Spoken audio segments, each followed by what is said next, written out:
Video like जरूर कर लीजिए और ऐसे वीडियो लगातार फ्री में पाने के लिए चैनल को तुरंत सब्सक्राइब कर लीजिए और बेल आइकन को जरूर टैप कर लीजिए ताकि आगे भी सारे वीडियो आपको मिलते रहे। यूट्यूब में फॉलो करते हैं तो प्लीज ये वाला फ्री टेलीग्राम चैनल जरूर ज्वाइन कर लीजिएगा। सारे नोटिफिकेशन सारे अपडेट यहीं पे आते हैं, ध्यान रखिए।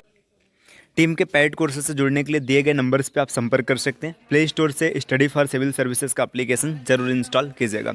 इस वीडियो में हम लोग यूपी पीसीएस 2024 के लिए प्रैक्टिस सेट को कवर करेंगे, जिसमें कि मैथ्स, रीजनिंग, हिंदी और इंग्लिश के प्रश्न होंगे। आप वीडियो को अंत तक देखिएगा। चलिए स्टार्ट करते हैं अपनी क्लास। पहले एक पैसेज दिया गया है ना, पैसेज में क्या दिया गया है? Instruction for the question number 1 to 5, 1 से 5 के लिए आपको इंस्ट्रक्शन दिया गया। Read the following passage carefully, इस पैसेज को पढ़ना है and answer the following questions that follows, और उन क्वेश्चन के आंसर देना है जो इससे जुड़े हुए हैं। देखिए, we in India have our own special problems. India में मतलब हम सबके अपने अलग अलग स्पेशल प्रॉब्लम है। No one can deny that some of them are of a serious nature and must be attacked with vigor and determination।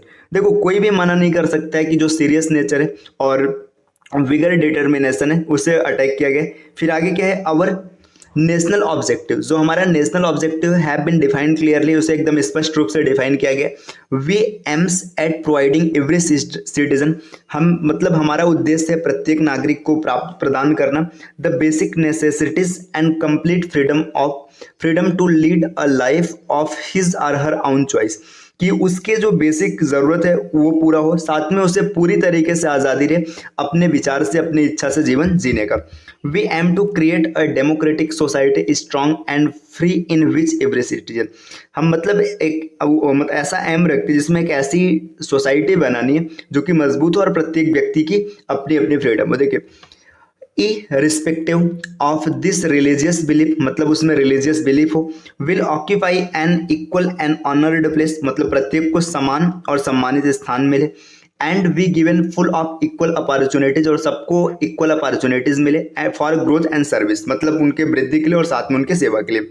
we aim at ending untouchability, मतलब हम ये भी उद्देश्य रखते हैं कि जो अनटचेबिलिटी मतलब छुआछूत है इसका अंत किया जा सके। And doing away with the present, देखिए डूइंग अवे विथ, ये यहाँ पे एक तरीके से फ्रेजल वर्ब है जिसका अर्थ होता है एबॉलिश करना, मतलब पूरी तरीके से समाप्त कर देना। और समाप्त कर देना चाहते हैं जो प्रेजेंट इनइक्वलिटीज है, असमानता है ऑफ स्टेटस एंड वेल्थ, मतलब जो अलग अलग स्टेटस और वेल्थ की असमानता है उसको खत्म करना है। We are oppose to the concentration of wealth in a few hands, ठीक है, मतलब ये जो कुछ हाथों में वेल्थ है इसे अपोज करते हैं। तो देखिए, ये पूरा का पूरा पैसेज रहा, इस पैसेज से रिलेटेड कुछ क्वेश्चंस होंगे, तो चलिए देखते हैं क्वेश्चन क्या क्या और कैसे आपको सॉल्व करना है। देखिए, अब पहला क्वेश्चन यहाँ पे दिया है, this passage could most probably be a part of. देखिए, यहाँ पे पूछा जा रहा है कि पैसेज का टोन क्या है। टोन का मतलब पैसेज किस संदर्भ में है। तो देखिए, द इंडियन कॉन्स्टिट्यूशन, तो कॉन्स्टिट्यूशन में तो ऐसा कहीं नहीं लिखा है ना, ये गलत हो जाएगा। A book on political science, देखिए पॉलिटिकल साइंस का बुक भी कोई तात्पर्य नहीं दिया जा रहा है। अब पर्सनल लेटर, लेटर में भी आप ऐसा नहीं करेंगे, तो जब 3 ऑप्शन एलिमिनेट हो गए तो अ स्पीच, मतलब एक तरीके से स्पीच है ना। तो इस जो पैसेज है, इस पैसेज का जो टोन है ये स्पीच के सेंस में। चलिए, तो ये इसका सही आंसर हो जाएगा। अगले क्वेश्चन पर आते हैं। अगला क्वेश्चन क्या है? रुके, ये अगला क्वेश्चन ये है, according to the author our national objective, जो ऑथर है उसके हिसाब से हमारा नेशनल ऑब्जेक्टिव क्या है। तो देखिए, आपने देखा था, देखिए वो फ्रीडम देना चाहते थे। देखिए, create unequal opportunity for all, मतलब सबके लिए अनइक्वल अपॉर्चुनिटी हो, तो ऐसा नहीं है, है ना। दूसरा है promote individual freedom and prosperity, है ना, मतलब जो इंडिविजुअल फ्रीडम है और साथ में प्रॉस्पेरिटी है इसको प्रपोज करना, यही यहाँ पे सही ऑप्शन हो जाएगा। चलिए, इसके अलावा बाकी इन दोनों को देख लेते हैं। देखिए, end economic prosperity in the country, नहीं ये तो नहीं है, इकोनॉमिक प्रॉस्पेरिटी खत्म नहीं करना है। अब आगे, favour the concentration of wealth in a few hands, ये भी नहीं है ना, तो इसका सही ऑप्शन हो जाएगा बी। ऐसे जब ऑप्शन मिल जाए तो आगे चेक करने की जरूरत नहीं है, लेकिन एनालिसिस करने के लिए मैं आपको दिखा रहा हूँ कि देखिए इसमें ये गलत क्यों हुआ है। चलिए, नेक्स्ट क्वेश्चन पर आते हैं। अगला क्वेश्चन क्या है? अगला क्वेश्चन यहाँ पे दिया है, pick out the wrong statement, है ना। रॉन्ग स्टेटमेंट क्या है इसको आपको पिक करना है, इसके बारे में बताना। देखिए, the problems of Indian are like anyone's health। मतलब जो इंडियन है ना, सबकी प्रॉब्लम एक जैसी है। देखिए आपने पीछे देखा था कि सबकी यूनिक प्रॉब्लम है ना, सबकी अपनी अपनी यूनिक प्रॉब्लम है, तो यहाँ पे एक समान कैसे हो सकते हैं, तो यही गलत हो जाएगा है ना, यही गलत हो जाएगा। अब एक ऑप्शन मिल गया है तो आगे देखने की जरूरत नहीं, लेकिन चलिए मैं आपको देखे there is no uncertainty about our national objective, है ना। नेशनल ऑब्जेक्टिव के प्रति कोई अनसर्टेनिटी नहीं, अनिश्चितता नहीं, मतलब यहाँ पे निश्चितता है। क्या निश्चितता है भाई, सबको देखिए नेशनल ऑब्जेक्टिव क्या था, सबको समान जीवन के लिए, मतलब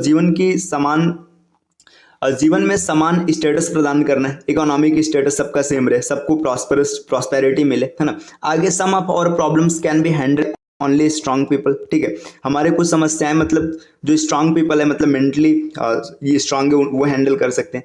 our goal is to build an Indian free from economic exploitation, मतलब जो इंडियंस हैं उनको इकोनॉमिक एक्सप्लॉयटेशन से फ्री कर देना। तो देखिए ये तीनों आपके पैसेज में मिले थे, यही आपका रॉन्ग है ना, क्योंकि सबकी समस्या यूनिक थी। चलिए नेक्स्ट क्वेश्चन पर आते हैं। अगला क्वेश्चन क्या है, देखिए अगला क्वेश्चन ये है, the underline word in the passage, देखिए विगर, यहाँ पे ये कैपिटल आई हो गया, ये स्मॉल होना चाहिए था, विगर विगर मीन्स, मतलब जो विगर है ना इसका मीन्स क्या होगा। तो देखिए यहाँ पे अब फिजिकल टेंशन है ना, ये तो होगा नहीं, है ना, क्योंकि देखिए क्यों नहीं होगा, विगर जो होता है ना, विगर का मीनिंग होता है फोर्स, फोर्स मतलब ताकत, स्ट्रेंथ, ये होता है ना।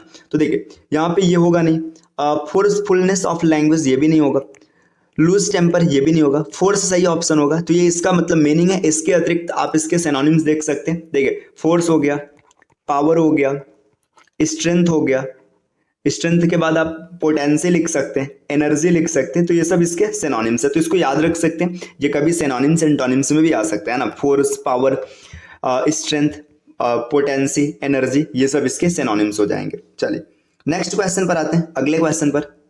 देखिए अगला क्वेश्चन है, what is the synonyms of the phrasal verb doing away with, है ना। डूइंग अवे विथ, ये इस जो फ्रेजल वर्ब है इसका अर्थ क्या हो जाएगा। तो देखिए मैंने आपको पहले ही बता रखा है कि इसका जो सिनोनिम होता है, जब मैं पैसेज पढ़ रहा था तो आप मैंने बताया था एबॉलिश करना।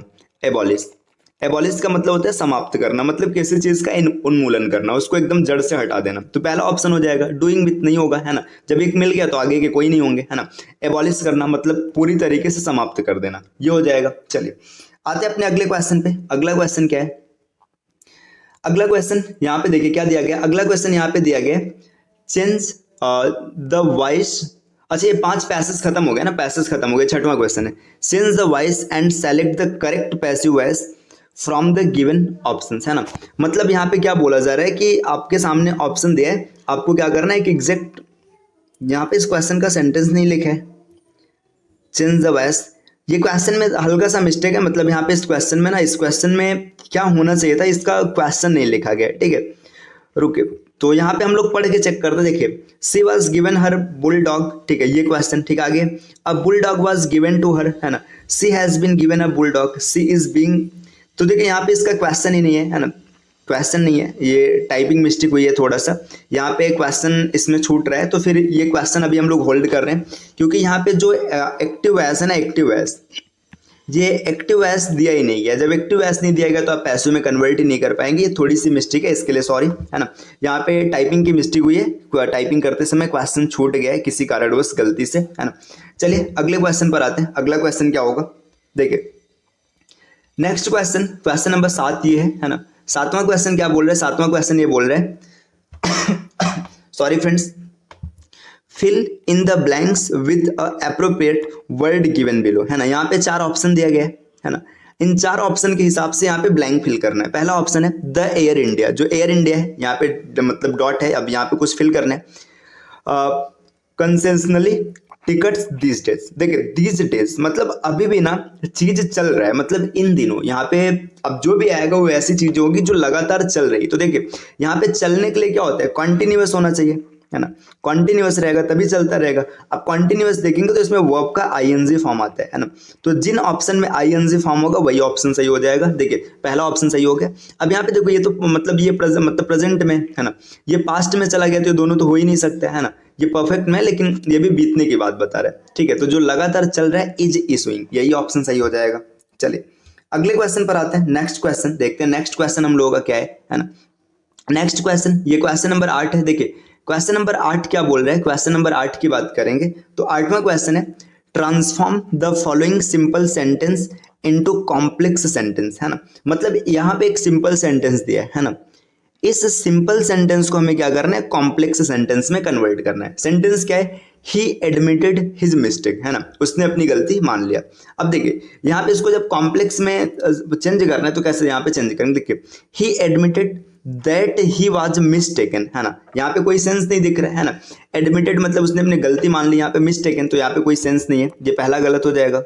दूसरे की बात करेंगे, he admitted to making a mistake, है ना, मेकिंग कोई सेंस नहीं निकल रहा है क्योंकि आईएनजी आएगा नहीं, है ना। उसने मान लिया है कि उसने मिस्टेक कर दिया तो फिर काम चल नहीं रहा है, मतलब काम हो चुका है। आगे देखिए, ही admitted that he was making, देखिए यहाँ पर भी आईएनजी फॉर्म है, आईएनजी फॉर्म मतलब कंटिन्यू चलता रहेगा, ठीक है, ये भी नहीं होगा, है ना।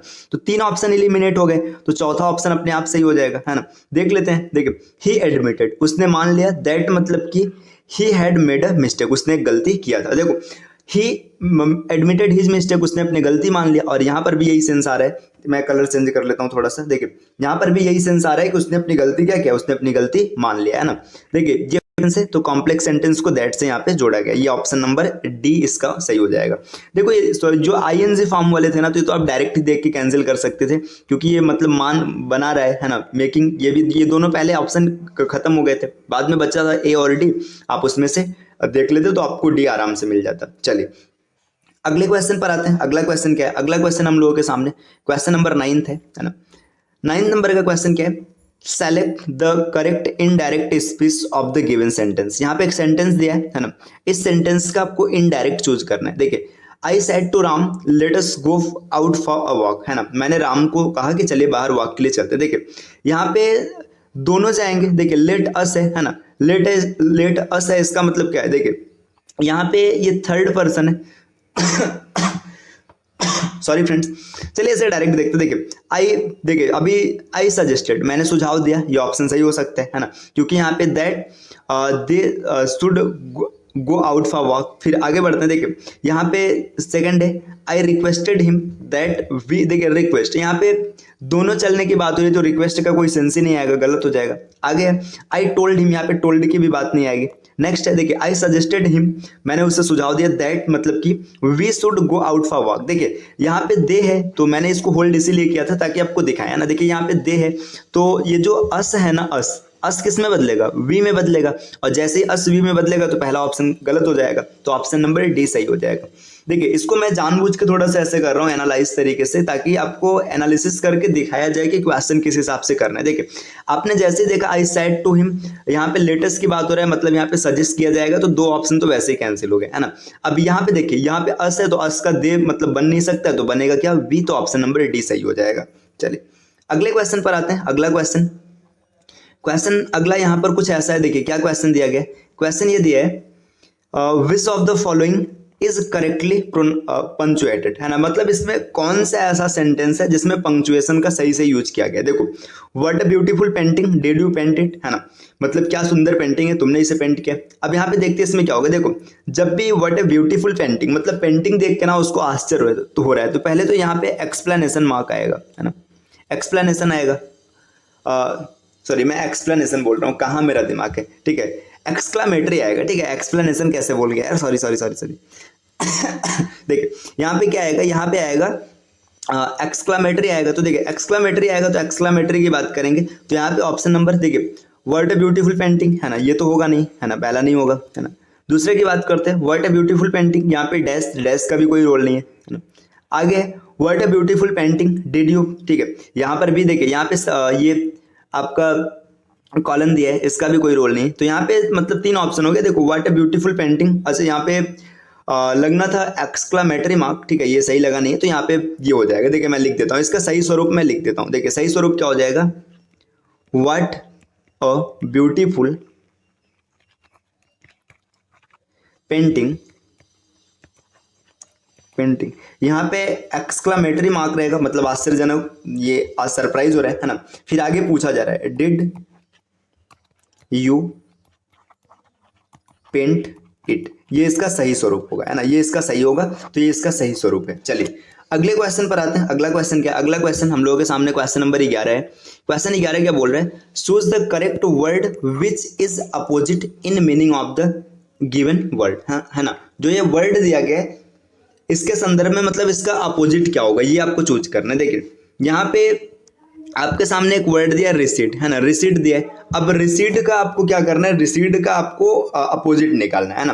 तो रिसीट के अपोजिट की बात करेंगे तो देखिए यहाँ पे अगर इसकी मीनिंग आपको पता है तब तो अच्छी बात है, अगर नहीं पता है तो यहाँ पे इनसे देखो अपोजिट पूछा है ना, मतलब तीन एक जैसे होंगे, बाकी एक क्या होगा अलग होगा। देखिए फॉरवर्ड मतलब आगे बढ़ना, ठीक है, रस मतलब भागना मतलब आगे बढ़ना, अप्रोच मतलब पहुंचने की कोशिश करना मतलब आगे बढ़ना, है ना।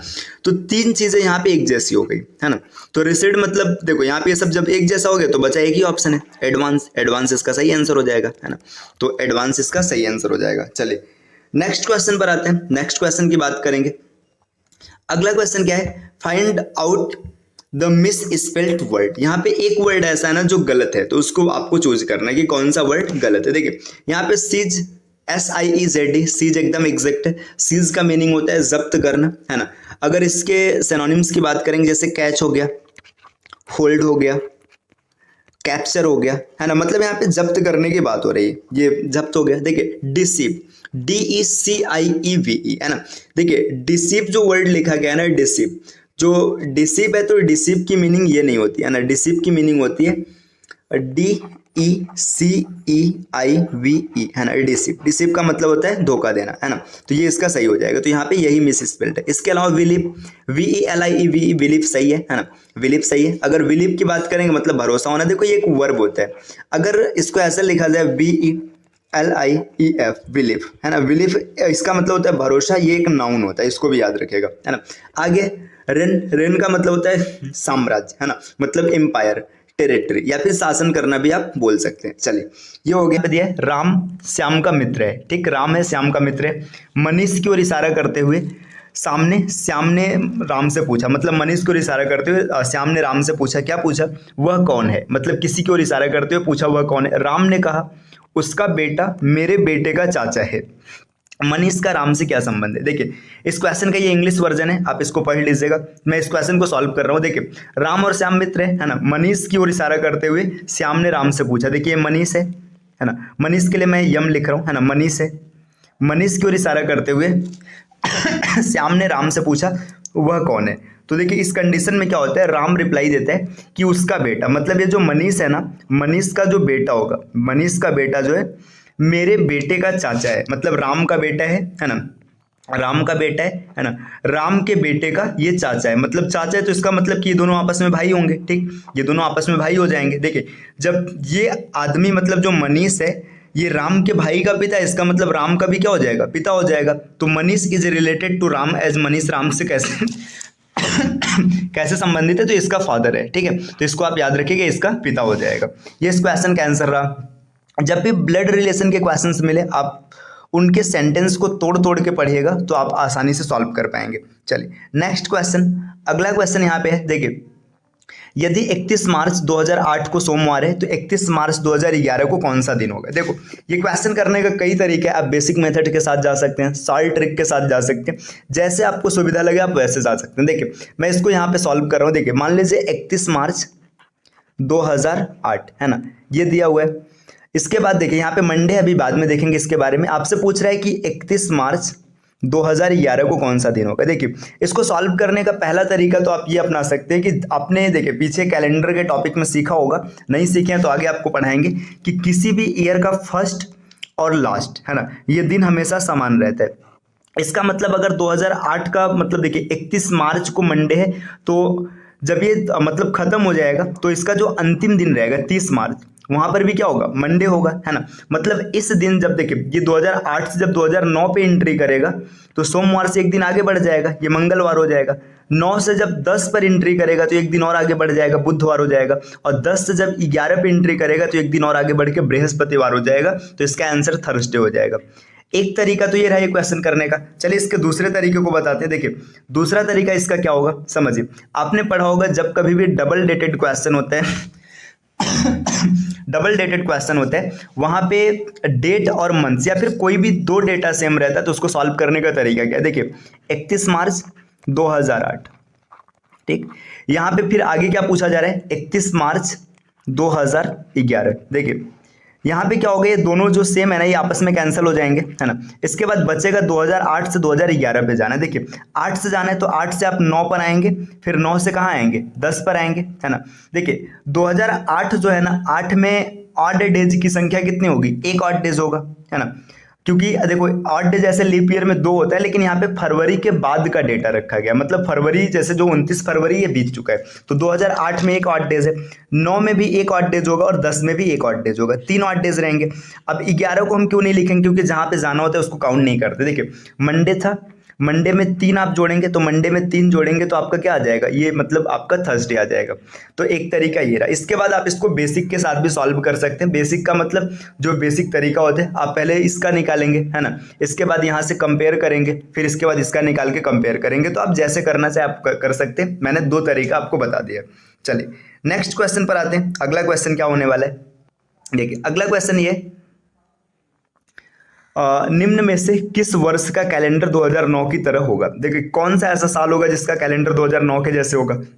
देखिए जब भी ऐसा क्वेश्चन बनता है तो जो ईयर दिया रहता है, ईयर मतलब देखिए 2009 है ना, 2009 को आप 4 से भाग करेंगे। अब 4 की डिविजिबिलिटी आपने पढ़ा होगा, 4 की डिविजिबिलिटी क्या होता है, लास्ट 2 डिजिट को भाग करते हैं। तो जब 9 को 4 से भाग करेंगे तो यहाँ पे आपका रिमाइंडर आएगा 1, है ना, रिमाइंडर आएगा 1। अब जब एक रिमाइंडर आता है तो दिए गए वर्ष में हम लोग 6 जोड़ते हैं, है ना। तो 9 था, 9 में 6 जोड़ देंगे, 6 जोड़ने के बाद आपका 15 आंसर आ जाएगा। तो 2009 के जैसे 2015 का कैलेंडर दिखेगा। तो ये इस क्वेश्चन का आंसर रहा। चलिए अब आते हैं नेक्स्ट क्वेश्चन पर। अगला क्वेश्चन हम लोगों के सामने ये रहा, जो संबंध 6 और 16 का है वही संबंध 12 और यहाँ पे एक डैश दिया है, मतलब इसमें कोई नंबर फिल करना है, इसका होगा। देखिए 6 और 16 का कैसा रिलेशन है, अगर आप देखेंगे आपको 6 से 16 प्राप्त करना है। देखिए और 6 से 16 का जो रिलेशन है वही रिलेशन 12 से किसका होगा, यहाँ पे किसी एक ऑप्शन होगा। देखो 6 से 16 प्राप्त करने का क्या क्या तरीका हो सकते हैं। आप 6 दूना 12 4 16 करेंगे, लेकिन 12 दूना 24 4 28 ऑप्शन में दिख नहीं रहा है। तो इसके बाद आप आगे बढ़िएगा, 6 त्रिक 18। देखिए 6 गुणे 3, 6 त्रिक 18, 18 में से 2 गया 16 आ गया। तो इस तरीके से देखिए 12 त्याई 36, 36 में से 2 जाएगा 34, है ना। 34 इस क्वेश्चन का सही आंसर हो जाएगा, ऑप्शन नंबर सी। ये हमारे क्वेश्चन का सही आंसर रहा। चलिए नेक्स्ट क्वेश्चन को देखते हैं। अगला क्वेश्चन क्या है, अगला क्वेश्चन यहाँ पे दिया है, सोहन का मुख उत्तर पूर्व की ओर है, वह घड़ी की दिशा में 90 डिग्री घूमे, फिर 180 डिग्री वामावर्त दिशा में घूमे और फिर 90 डिग्री उसी दिशा में घूमे, तो अब वह किस दिशा की ओर उन्मुख है। देखिए इसका बेसिक तरीका क्या होगा, आप ऐसे डायरेक्शन निकाल लीजिएगा। ये नॉर्थ है, ये साउथ, ईस्ट, वेस्ट, यहाँ पे नॉर्थ ईस्ट, यहाँ पे साउथ ईस्ट, ये साउथ वेस्ट और ये नॉर्थ वेस्ट। आपने डायरेक्शन पूरा लिख लिया। इसके बाद जैसे जैसे बोला आप उसको घुमाइए। एक तरीका ये है। दूसरा तरीका क्या होता है कि जो एंटी क्लॉकवाइज और क्लॉकवाइज होता है इनको आपस में कैंसिल कर देंगे, लास्ट में जो रिजल्टेंट आएगा बस उतना घुमा लेंगे। ठीक, तो देखिए अगर हम लोग यहाँ पे इसको कैंसिल मतलब इस तरीके से देखेंगे, पहले बेसिक तरीके से देख लेते। देखिए उत्तर पूर्व, उत्तर पूर्व का मतलब होता है नॉर्थ ईस्ट, है ना। यहाँ पर ये मतलब इसका फेस था, यहाँ पर फेस था, यहाँ से क्या करता है घड़ी की दिशा में 90 डिग्री। देखिए घड़ी ऐसे चलती तो घड़ी की दिशा में 90 डिग्री मतलब साउथ ईस्ट में आ गया, है ना, साउथ ईस्ट आ गया।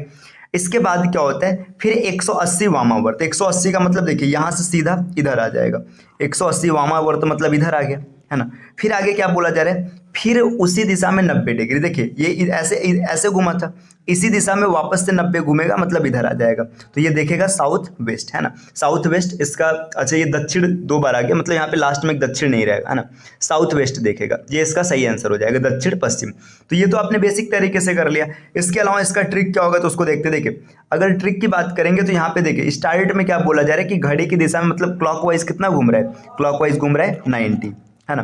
फिर एंटी क्लॉकवाइज की बात करेंगे, एंटी क्लॉकवाइज देखिए 180 और वापस से फिर से 90, है ना।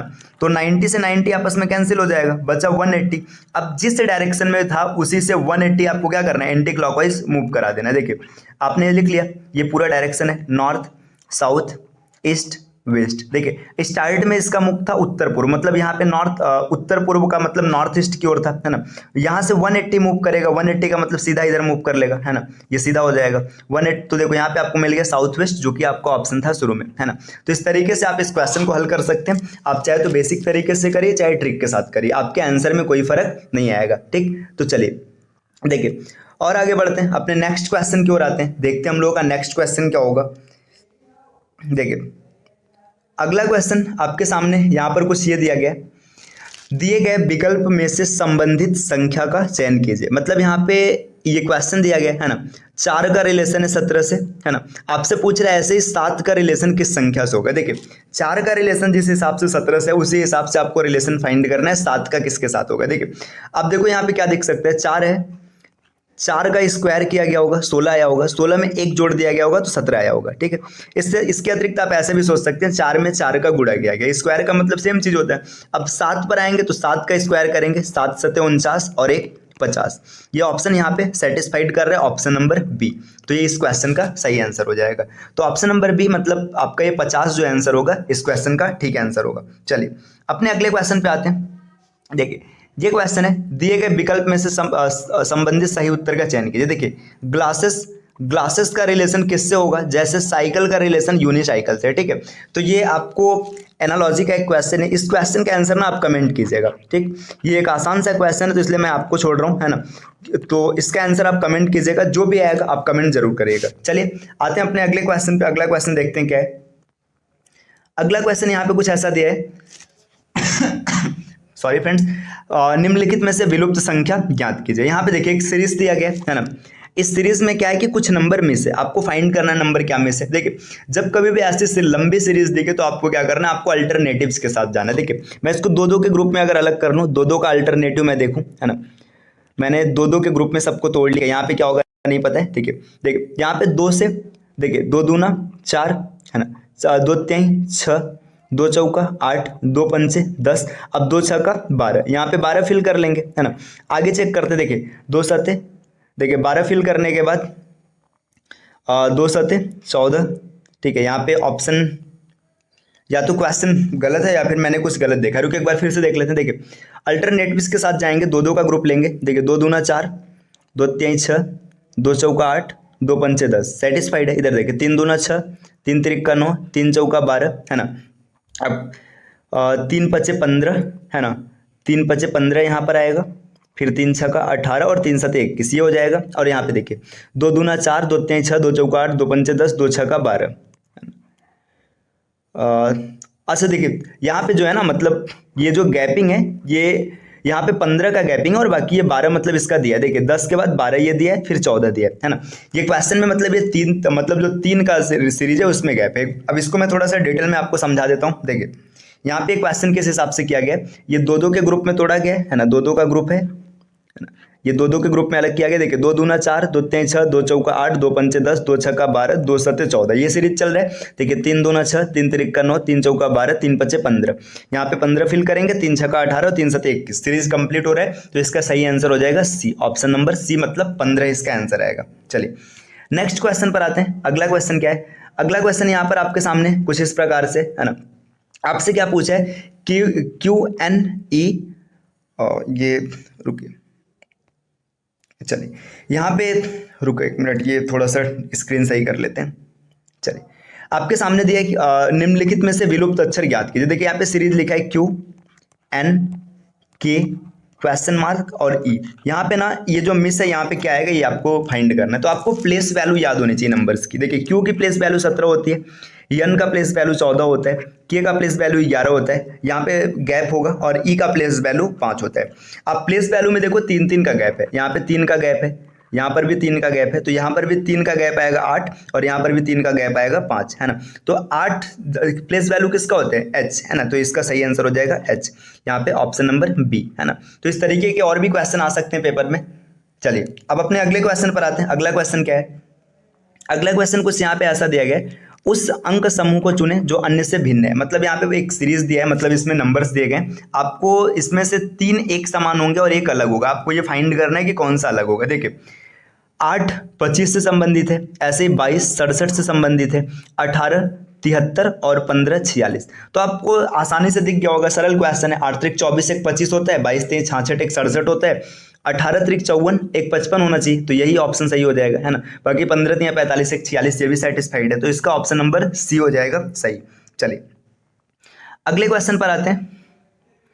अगला क्वेश्चन यहाँ पे क्या बोल रहा है, अगला क्वेश्चन कुछ ऐसा दिया है, एक कोड भाषा में एलसी को 6 लिखा जाता है, मतलब एलसी है, एलसी को 6 लिखा जाता है तथा टी को 10 लिखा जाता है, तो उसी कोड भाषा में पीडी का कोड क्या होगा। समझो, एल सी इसको हमने 6 लिखा है ना, टी ई इसको हमने 10 लिखा है, और आगे आपसे पूछ रहा है पीडी का कोड क्या होगा। पीडी के कोड की बात करेंगे, अब ध्यान से देखिए, यहाँ पे एल की प्लेस वैल्यू 12 होती है, सी का 3 होता है, टी का 20 होता है, ई का 5 होता है ना। आप देखेंगे तो चाहे आप पहले का आधा कर लीजिए, चाहे अंतिम का डबल कर लीजिए, पहले का आधा और अंतिम का डबल, इस तरीके से यहाँ भी चाहे तो आप पी का प्लेस वैल्यू कितना होता है, पी का प्लेस वैल्यू 16 होता है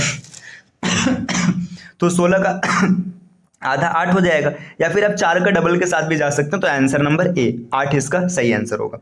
नेक्स्ट अगले क्वेश्चन पर आते हैं। अगला क्वेश्चन क्या है, अगला क्वेश्चन यहाँ पे दिया है, एबीसी को 6 लिख, मतलब एबीसी के बाद एक नंबर है 6, है ना, ई एफ जी के बाद नंबर है 210 और आई जे के का मतलब वैल्यू क्या होगा ये पूछा जा रहा है ना। आपको लुप्त पद निकालना है। देखिए ए बी सी इसको 6 से डिनोट किया गया, ई एफ जी इसको 210 से डिनोट किया गया।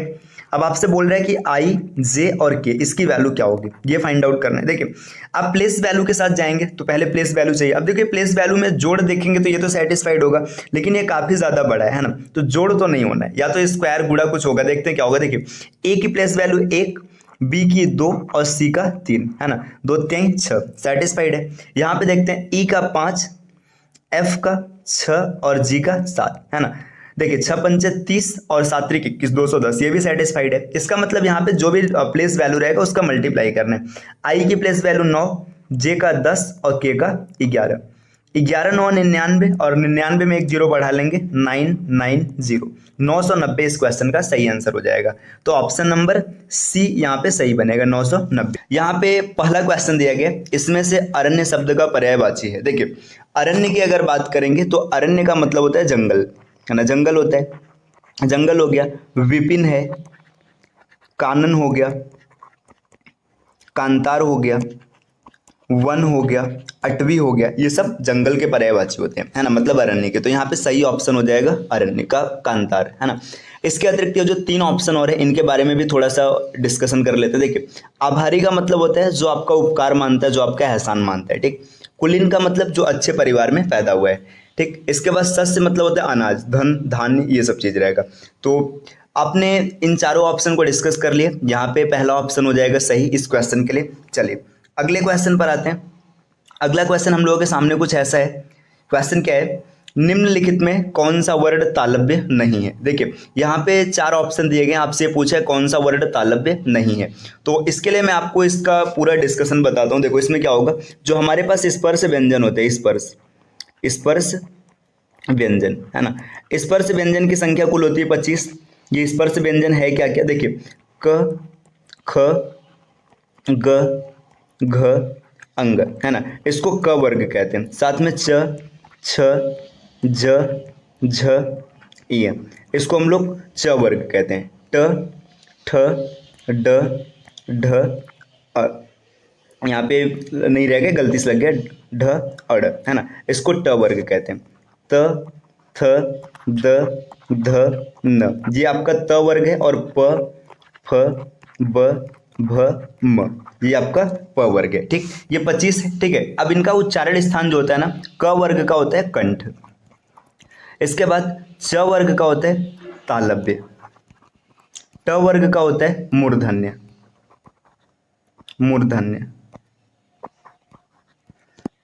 और जो आपका त वर्ग है इसका उच्चारण स्थान है दंत सॉरी, और जो प वर्ग है इसका है ओष्ठ, ठीक। देखिए यहाँ पे सबका उच्चारण स्थान लिखा है। इसको एक आप छोटे से ट्रिक KTM DO मतलब KTM 2, इस ट्रिक से आप याद रख सकते हैं आसानी से। तो इसमें आपसे पूछा है कौन सा वर्ड तालव्य नहीं है। देखिए तालव्य की बात करेंगे, ये च तालव्य है, झ तालव्य है, ज तालव्य, बचा कौन, क, तो क आपका तालव्य नहीं, ठीक। ये हो गया। नेक्स्ट क्वेश्चन पर आते हैं। अगला प्रश्न हम लोगों के सामने कुछ ये दिया है, निम्नलिखित में तत्सम शब्द है। देखिए तत्सम शब्द की बात करेंगे, तत्सम क्या होता है? तत्सम वे शब्द होते हैं जो एकदम सेम टू सेम जैसे संस्कृत में थे वैसे हिंदी में आ गए, मतलब संस्कृत से सेम टू सेम जो शब्द हिंदी में अपने स्वरूप में आए इसको तत्सम कहते हैं। अब यहाँ पे एक अगला इसका स्वरूप होता है तद्भव। देखिए तद्भव का मतलब क्या होता है? ये डायरेक्ट संस्कृत से नहीं आते, इनका स्वरूप परिवर्तित हो जाता है, मतलब ये पहले पाली, प्राकृत, अपभ्रंश, अपभ्रंश इन स्वरूपों से होते हुए यहाँ पर एंट्री करते हैं, मतलब यहाँ पर आते हैं। तो देखिए यहाँ पे बात करेंगे तत्सम शब्द कौन है। देखिए हाथ ये तद्भव है, इसका जो तत्सम होता है ये हस्त होता है। दूध ये भी आपका क्या है? तत्सम है, तद्भव है, इसका तत्सम होता है दुग्ध। अब यहाँ पे जो वर्ड दिख रहा है कास्ट, है ना, मतलब ये जो शब्द है कास्ट, कास्ट यही आपका क्या है? ये आपका तत्सम स्वरूप है ना। आम का जो तत्सम स्वरूप होता है ये आम्र होता है, तो यहाँ पे सही ऑप्शन हो जाएगा कास्ट। चलिए अगले प्रश्न की ओर बढ़ते हैं। अगला प्रश्न ये रहा आपके सामने, निम्नलिखित शब्दों में प्रेरणार्थक क्रिया है। देखिए प्रेरणार्थक क्रिया की बात करेंगे, प्रेरणार्थक क्रिया क्या होता है? प्रेरणार्थक क्रिया की अगर बात करेंगे, कोई भी ऐसी क्रिया जहां पे कर्ता खुद कार्य नहीं करता है बल्कि किसी दूसरे से कार्य करवाता है, उन क्रियाओं को प्रेरणार्थक क्रिया कहते हैं। जैसे देखिए पढ़ना, है ना, पढ़ना को हो जाएगा पढ़वाना, है ना, लिखना लिखवाना, है ना, खेलना तो खिलवाना, है ना। इसके बाद इस तरीके से शब्द जो बनेंगे ये प्रेरणार्थक होता है। तो यहाँ पे देखिए जीना नहीं है ना, लिखना नहीं है। देखिए दिलाना का क्या हो जाएगा? दिलवाना, तो ये इसका मतलब यहाँ पे प्रेरणार्थक रहेगा। चल अगला क्वेश्चन हम लोगों के सामने ये किन्नर शब्द का संधि विच्छेद है। देखिए किन्नर की बात करेंगे तो किन्नर का जो शब्द संधि विच्छेद है ये किम प्लस नर होता है। किम प्लस नर होता है। यहाँ पे अगर बात करेंगे कौन सी संधि है तो इसमें ये व्यंजन संधि है ना। व्यंजन संधि में आपने नियम नंबर 1 पढ़ा होगा, है ना, कि जब कभी भी अंतिम में म होता है ना, और इसके बाद यहाँ पे कोई भी वर्ड आता है तो ये अपने पंचम वर्ड में परिवर्तित हो जाता है। तो यहाँ पे देखिए न है, न पंचम वर्ड न ही बनेगा तो न में परिवर्तित हो जाएगा। तो किन्नर का संधि विच्छेद है किम प्लस नर और इसमें व्यंजन संधि। चलिए माफ कीजिएगा दोस्त। चलिए अगला क्वेश्चन ये पश्चिमी हिंदी का विकास किस अपभ्रंश से हुआ है ना। पश्चिमी हिंदी की बात पूछ रहा है किस अपभ्रंश से हुआ है। देखिए अपभ्रंश की बात करेंगे तो अपभ्रंश की संख्या 7 होती है ना। ये डॉक्टर भोलानाथ तिवारी ने बताया, भोलानाथ तिवारी के अनुसार 7 अपभ्रंश है ना। 4 यहाँ पर दिया है, ब्रांचड़, सौरसैनी, मागधी, पैचासी। इसके अलावा 3 जो होता है ये अर्धमागधी,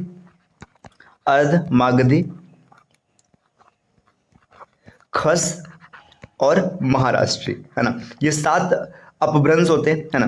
7 अपभ्रंश से अलग अलग प्रकार के भाषाओं का निर्माण हुआ है ना। तो इसमें जो पश्चिमी हिंदी होता है ये सौरसैनी अपभ्रंश से निर्मित हुए।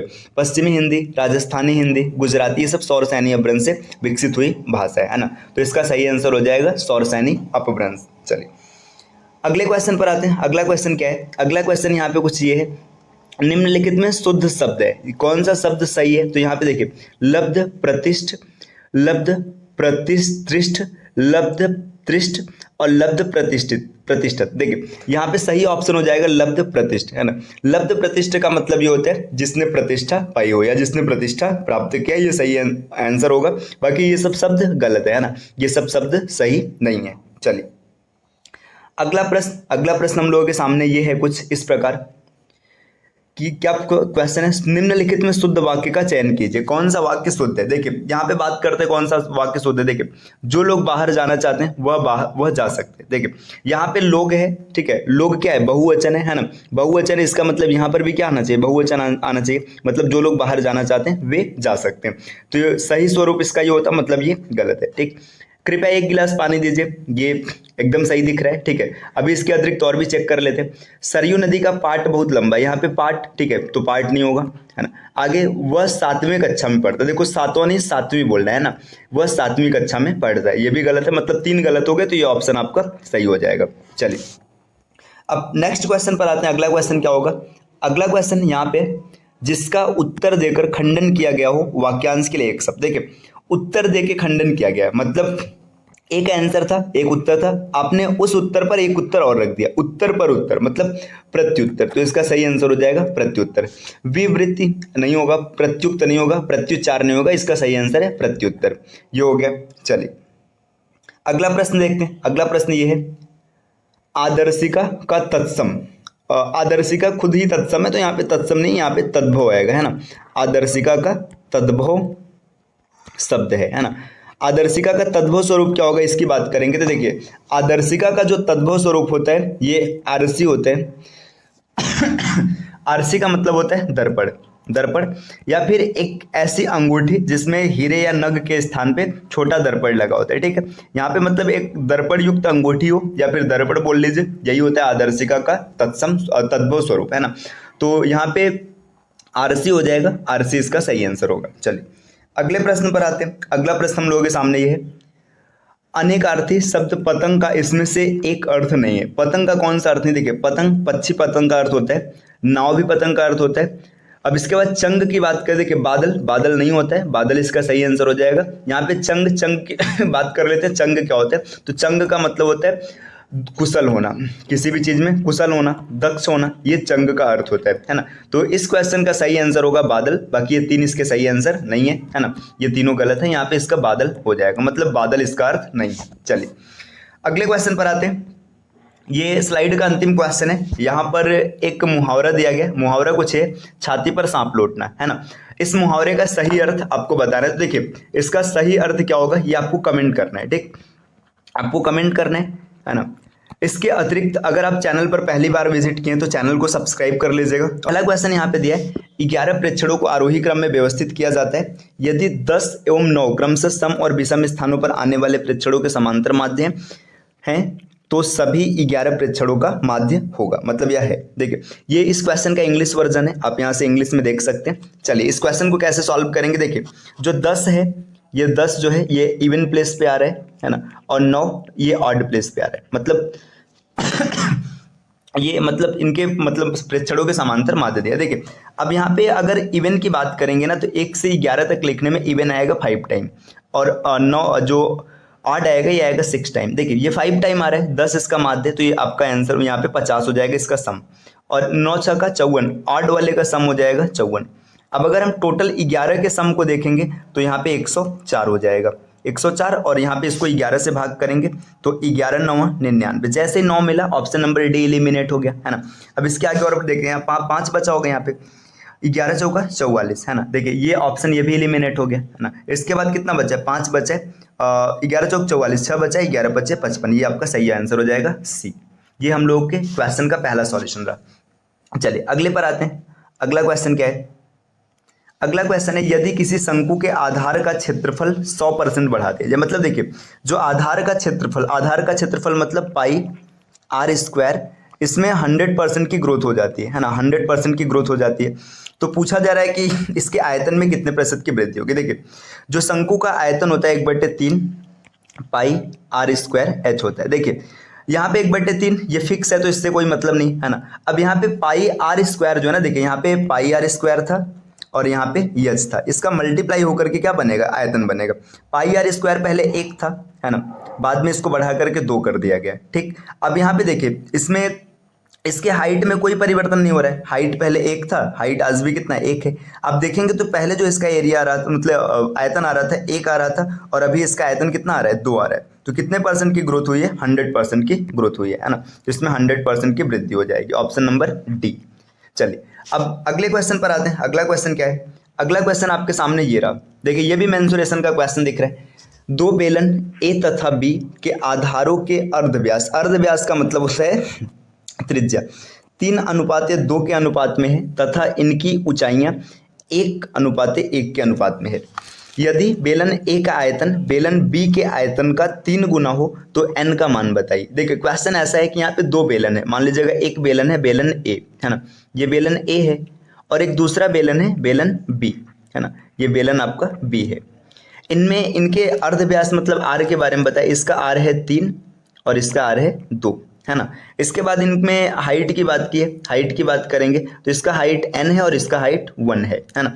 इसके बाद आगे क्या बोला जा रहा है कि जो इनका आयतन है, देखिए VA वेलन A का आयतन वेलन B के आयतन के बराबर होगा जब इसमें 3 से गुणा कर देंगे तब, ठीक। अब सेटलमेंट यहाँ पे सब कुछ देख के अब रख लेते हैं हम लोग। देखिए पहले का आयतन रखेंगे पाई आर स्क्वायर मतलब 2 दूना 3 तिरिका 9, एच का मान हमें नहीं पता है ना, यहाँ पे n रख लेते हैं, बराबर देखिए पाई आर स्क्वायर मतलब 2 दूना 4, h का मान 1 और यहाँ पे 3, पाई से पाई कैंसिल आउट हो गया है ना। ये 9 को इधर ट्रांसफर कर देना, तो यहाँ पे 12/9, 12/9 का मतलब 3 से काट लेंगे तो 4/3, option number B.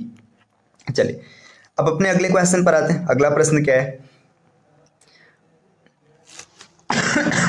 Sorry friends, अगला प्रश्न ये है, यदि बेलन की त्रिज्या में 25% की वृद्धि कर दी जाए तो ऊंचाई में कितने ऊंचाई कितने प्रतिशत घटाया जाए जिससे बेलन का आयतन अपरिवर्तित रहे। देखिए बेलन की बात करेंगे, बेलन का आयतन होता है पाई r² h, ठीक। अब यहाँ पे क्या बोला जा रहा है कि जो इसकी त्रिज्या है ना, त्रिज्या को 25% बढ़ा दिया जा रहा है। मतलब जो r है, r में 25% का ग्रोथ, 25% का मतलब 1/4, पहले 4 था, 4 में 1 ग्रोथ करके अब कितना कर दिया गया, 5 कर दिया गया है ना। अब आपसे पूछ रहा है कि इसके ऊंचाई को कितना कम किया जाए जिससे आयतन अपरिवर्तित रहे। बेलन का आयतन क्या, पाई r²। अब यहाँ पे देखिए, पहले मान लीजिए r की बात करते हैं यहाँ पे और यहाँ पे h की बात करते हैं। देखिए पहले r आपका 4 था, है ना, अभी आपने इसको क्या कर दिया, 5 कर दिया, है ना। h की बात कर रहे हैं, हमें नहीं पता है, आयतन अपरिवर्तित है, मतलब आयतन को नहीं बदलना चाहिए। अब इसको स्क्वायर कर लेंगे तो ये देखिए 5 बचे 25 को हम इधर ला लेते हैं और 4 चौका 16 को इधर ला लेते हैं। अच्छा ऐसा क्यों किया गया, ऐसा इसलिए किया गया कि जब भी r² h का मल्टीप्लाई हो तो यहाँ पे इसका जो फाइनल वैल्यू में ये परिवर्तित हो। देखिए पहले ऊंचाई 25 था, अब घटा करके आपने 16 कर दिया, 25 से 16 9 कम किया गया, 25 में से किया गया, है ना। इसके बाद परसेंटेज के लिए 100 से मल्टीप्लाई करेंगे, 4 बार में कट जाएगा, 9 चौका 36, 36 इस क्वेश्चन का सही आंसर होगा, 36%, है ना। ये ऑप्शन नंबर ए। नेक्स्ट अगले क्वेश्चन पर आते हैं। अगला क्वेश्चन यहाँ पे दिया है, यदि किसी 3 अंकों वाली प्राकृतिक संख्या के वर्गमूल व घनमूल दोनों ही प्राकृतिक संख्याओं के समुच्चय के सदस्य हों तो संख्या के अंकों का योग होगा। देखिए वर्गमूल घनमूल दोनों बोला है तो हम लोग यहाँ पे पहले वर्गमूल को उठा पहले घनमूल को उठाते हैं। मान लीजिए 9 से शुरुआत करते हैं, तो 9 का घनमूल 729, है ना, 729 हो गया, है ना। अब देखिए अब ये इतना मिल गया, है ना। अब देखेंगे तो अब ये 9 के सेटलमेंट में है ना, और 9 सॉरी फ्रेंड्स, देखिए ये 9 का क्यूब है ना, और बाकी इसी संख्या को स्क्वायर के फॉर्मेट में देखना है तो ये आपको 27 का स्क्वायर दिख जाएगा, है ना। देखिए ये आपने अब क्या क्वेश्चन में बोला गया कि वर्गमूल और घनमूल दोनों प्राकृतिक संख्या के समुच्चय मिल जाए। देखिए आपने 729 को देखा तो ये 9 का क्यूब है और ये 27 का स्क्वायर है ना। इसके अतिरिक्त आप और भी आगे चेक कर सकते हो तो शायद ऐसा ना मिले, है ना। देखिए तो चेक करके हम लोग देख लेते हैं। देखिए अगर 9 के बाद हम 8 की बात करेंगे 512, है ना, ये 8 का क्यूब है, लेकिन इसके नीचे आप देखेंगे 512 वर्गमूल नहीं बनेगा, है ना। इसके तो इस तरीके से आप आगे चेक कर सकते हैं ना, 7 का 6 का, ठीक है। तो यहाँ पे देखिए आपको 729 दिख रहा है, 729 का मतलब हो जाएगा 7 2 9 9 2 और 9 और 9 18। इस क्वेश्चन का ऑप्शन नंबर सी सही रहेगा। चलिए अगले क्वेश्चन पर आते हैं। अगला क्वेश्चन क्या है, अगला क्वेश्चन हम लोगों के सामने ये है, यदि दो संख्याओं का HCF 25 है तथा उनके LCM के अन्य गुणनखंड 14 और 15 हैं तो संख्याओं का योग होगा। देखिए जब कभी भी HCF दिया रहे, है ना, और इसके बाद संख्याओं का अनुपात दिया रहे, गुणनखंड दिया रहे, तो HCF क्या होता है, HCF से उनमें मल्टीप्लाई कराने पे आपको नंबर मिलता है। देखिए यहाँ पे 14 और 15 इस अनुपात में क्या है, संख्या है ना। HCF 25 है, 25 यहाँ पे कॉमन है दोनों में, है ना, तो आप डायरेक्ट ऐसे कर लीजिएगा, इनको जोड़ेंगे योगफल 29 हो जाएगा, 29 में 25 से मल्टीप्लाई करेंगे, है ना, जो आंसर आएगा वही आपका फाइनल आंसर होगा। देखिए जब भी 25 से मल्टीप्लाई करना होता है तो इसके लिए आप एक शॉर्टकट याद रखिएगा, 25 से मल्टीप्लाई न करके आप 100 से मल्टीप्लाई कर लेना और 4 से भाग कर लेना। देखिए 100 से मल्टीप्लाई करना काफ़ी आसान होता है, बस 2 जीरो चिपकाना है आपको, तो ये 2900 हो जाएगा। 2900 में 4 से भाग करेंगे, देखिए 4 से भाग करेंगे तो 7 चौका 28 हो जाएगा, 100 बचेगा 25, है ना, तो इसका सही आंसर हो जाएगा 725, ऑप्शन नंबर बी। चलिए अपने अगले क्वेश्चन पर आते हैं। अगला क्वेश्चन क्या होगा, अगला क्वेश्चन यहाँ पर आपके सामने ये दिया है।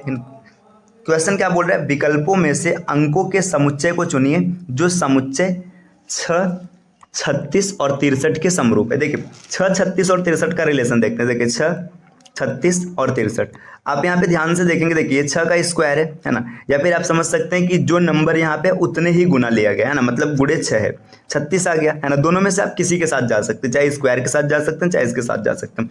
फिर इसके बाद जो आंसर है ना इसको रिवर्स कर दिया गया, मतलब उल्टा लिख दिया गया। तो ऐसा देख लेते, देखिए 8 का यहाँ पे 8 28 64, बात तो सही है, लेकिन देखिए 64 को ना रिवर्स किया गया 46, मतलब ये ऑप्शन अभी होल्ड करते हैं और आगे बढ़ते। देखिए 7 7 49, लेकिन ये कैंसिल हो गया, है ना।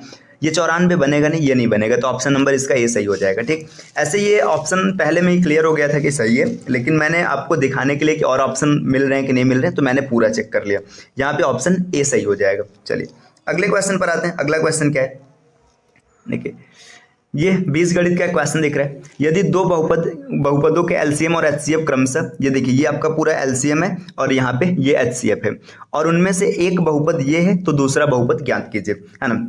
देखो सीधी सी बात है, आपको पता है LCM into HCF is equal to first number into second number, ये फार्मूला होता है ना।